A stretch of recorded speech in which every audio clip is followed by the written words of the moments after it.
ایک رات مصر کے بادشاہ فرعون نے ایک خواب دیکھا کہ شام کی طرف سے ایک آگ آئی اور اس آگ نے تمام طبیعیوں کے گھروں کو جلا ڈالا، جبکہ بنی اسرائیل محفوظ رہے۔ دہشت کے عالم میں بیدار ہونے کے بعد اس نے تمام کاہنوں اور نجومیوں کو جمع کر کے اپنا خواب بیان کیا۔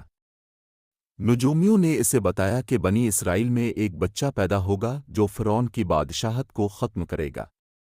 وہ بچہ کون تھا اور اس نے فرعون کی بادشاہت کا خاتمہ کر کے مصر کی تاریخ کو کیسے بدل ڈالا؟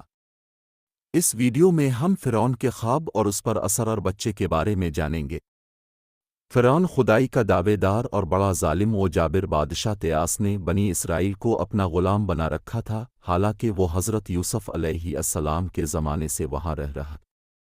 حضرت یوسف علیہ السلام نے اپنے والد حضرت یعقوب علیہ السلام اور اپنے بھائیوں کے لیے زمین کا ایک حصہ اس وقت کے فرعون بادشاہ ریان بن ولید سے حاصل کیا تھا۔ حضرت یعقوب علیہ السلام کی یہی نسل بنی اسرائیل کہلائی جو مصر میں خوب پھلی پیولا لوگ حضرت یعقوب علیہ السلام کے دین کے پیروکار تھے، لہٰذا اس وقت اللہ کے نزدیک سب سے بہترین جماعت تھی۔ انہوں نے فرعون کو سجدہ کرنے اور اسے اپنا رب ماننے سے انکار کر دیا تھا، اسی وجہ سے بادشاہ اور اس کے حواری ان پر ظلم و ستم کے پہاڑ ڈھاتے تھے اور ان سے گھٹیا کام کرواتے تھے۔ فرعون نے جب اپنا خواب کاہنوں اور نجومیوں کو بتایا تو انہوں نے اس کی تعبیر یہ بتائی کہ بنی اسرائیل میں ایک بچہ پیدا ہوگا اور اس کے ہاتھوں اہل مصر کی ہلاکت ہوگی۔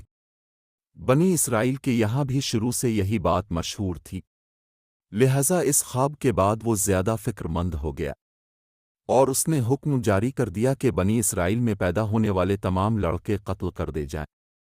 اس حکم کے مطابق فرعون کے حواری اور اس کے سپاہیوں نے ہر ممکن قدم اٹھایا تاکہ کوئی بھی نومولود لڑکا زندہ نہ بچ پائے، لیکن اللہ کے فیصلے اٹل ہوتے ہیں۔ دیکھتے ہی دیکھتے بنی اسرائیل کے ہزاروں نومولود بچے ذبح کر دیے گئے۔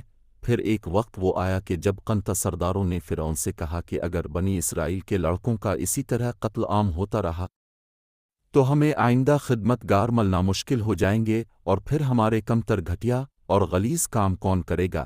اس پر فرعون نے حکم جاری کیا 1 سال چھوڑ کر بچے قتل کیے جائیں گے۔ ان دنوں حضرت موسیٰ علیہ السلام والدہ اپنے حمل کے ابتدائی دنوں میں تھیں۔ اللہ نے ان کی حفاظت کا سامان اس طرح فرمایا کہ ان کی والدہ پر معمول کے مطابق حمل کے آثار ظاہر نہیں ہوئے، جن سے اب فرعون کی چھوڑی ہوئی دائیوں کی نگاہ میں نہ آئیں۔ انہوں نے اس بات کو چھپائے رکھا، لیکن اس بات کو چھپا کر رکھنا ممکن نہ تھا۔ پھر بھی وہ اپنی پوری کوشش کرتی رہی، یہاں تک ان کے پاس اللہ کا حکم آ گیا۔ یہ حکم اللہ نے ان کے دل میں ڈالا تھا، یعنی القاء کیا تھا۔ حضرت موسیٰ علیہ السلام کی والدہ کے دل میں خیال آیا کہ تابوت کی طرح صندوق بنایا جائے اور اس بچے کو صندوق میں رکھ کر دریائے نیل کے بہاؤ پر چھوڑ دیا جائے۔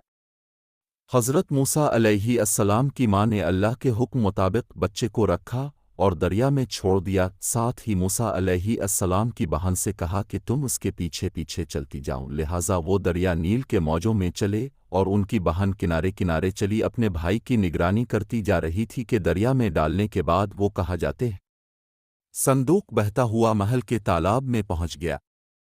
وہاں فرعون کی بیوی ملکہ اور خادمائیں لطف اندوز ہو رہی تھیں کہ صندوق پر ملکہ کی نظر پڑی۔ اس نے کنیزوں کو حکم دیا کہ صندوق کو تالاب سے نکال لاؤ۔ صندوق کھولا گیا تو اس میں ایک حسین اور تندرست بچہ آرام سے لیٹا ہوا انگوٹھا چوس رہا تھا۔ ملکہ بہت خوش ہوئی، اس کی آنکھوں میں ممتا اتر آئی، شفقت اور محبت سے بچے کو گود میں لے لیا۔ ملکہ نے سوچا کہ اس بچے کو بیٹا بنا کر پالنا چاہیے۔ محل میں کسی نے خدشہ ظاہر کیا کہ یہ بچہ بادشاہ کی سلطنت کو ختم کرنے کا سبب بھی بن سکتا ہے۔ فرعون کے دل میں بھی یہ خیال آیا کہ کہیں یہ بچہ بنی اسرائیل کا وہ لڑکا نہ ہو جس کے بارے میں نجومیوں نے پیشن گوئی کی تھی۔ لیکن فرعون کی بیوی نے کہا یہ بھی تو ہو سکتا ہے کہ بچہ ہماری آنکھوں کی ٹھنڈک بنے، ہم اس کو اپنا بینا بنا لے۔ اس پر فرعون نے کہا یہ صرف تیری آنکھوں کی ٹھنڈک ہے، میری نہیں۔ میں نہیں چاہتا کہ بنی اسرائیل کا کوئی بچہ میری نگرانی میں پلے، لہٰذا یہ صرف تیری ہی آنکھوں کی ٹھنڈک ہے۔ حضرت ابن عباس رضی اللہ عنہ فرماتے ہیں کہ اگر فرعون یہ بات کہہ دیتا کہ یہ میری بھی آنکھوں کی ٹھنڈک ہے تو اللہ تعالی اسے بھی ہدایت دے دیتا، لیکن اس نے یہ کہا کہ صرف تیری آنکھوں کی ٹھنڈک ہے۔ ملکہ نے اس بچے کا نام موسیٰ رکھا، جس کے معنی ہے وہ شخص جو پانی سے نکالا گیا ہو۔ بچے کو جب محل میں لے جایا گیا تو اس نے دودھ کے لیے رونا شروع کر دیا۔ بچے کے پاس دودھ پلانے والیاں لائی گئیں، لیکن بچے نے کسی عورت کا بھی دودھ نہ پیا۔ جو عورت بھی آپ کو دودھ پلانے کی کوشش کرتی ناکام ہو جاتی۔ ادھر موسیٰ علیہ السلام کی بہن دور کھڑی یہ سب دیکھ رہی تھی۔ موسیٰ علیہ السلام کی بہن نے فرعون کی بیوی سے کہا، کیا میں تمہیں ایسا گھر نہ بتاؤں جو اس بچے کی تمہارے لیے پرورش کرے اور اس بچے کی خیر خواہ ہو، اس لیے کہ وہ ایک غریب گھرانہ ہے۔ جب انہیں معلوم ہوگا کہ یہ بچہ فرعون کے گھر سے آیا ہے تو انہیں انعام و کرام ملنے کی امید رہے گی۔ اس گھر میں نیک سیرت خاتون ہے، وہ اس بچے کو بخوشی دودھ پلانا قبول کریں گی۔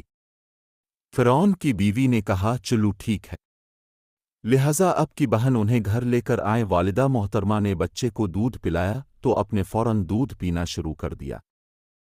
اب چونکہ بچے نے کسی اور کا دودھ پینا قبول نہیں کیا تھا، اس لیے وہ خود بچے کو لے کر آتے تھے۔ اس طرح موسیٰ علیہ السلام کی والدہ کا بے حد احترام ہونے لگا۔ اس طرح حضرت موسیٰ علیہ السلام شاہی محل میں پرورش پا کر جوان ہو گئے اور پورے توانا ہو گئے، لہذا اللہ نے آپ کو نبوت کے منصب پر فائز کیا۔ اپنے بنی اسرائیل کو فرعون سے آزادی دلائی اور مصر سے نکل گئے۔ فرعون بنی اسرائیل کو ختم کرنے کے لیے لشکر لے کر روانہ ہوا۔ جب بنی اسرائیل بحر احمر کے قریب پہنچے تو اللہ نے ان کے لیے دریا کے بیچ سے راستہ کھول دیا۔ یہ وہی موقع تھا جب فرعون کا وہ خواب پورا ہونے والا تھا اور اس کی بادشاہت اور لاؤ لشکر تباہ ہونے والی تھی۔ بنی اسرائیل تو سمندر کے پار چلے گئے، مگر جب فرعون اپنے لشکر سمیت ان کے پیچھے آیا تو سمندر کا یہ راستہ بند ہو گیا اور وہ اپنے لشکر سمیت اس سمندر میں غرق ہو گیا۔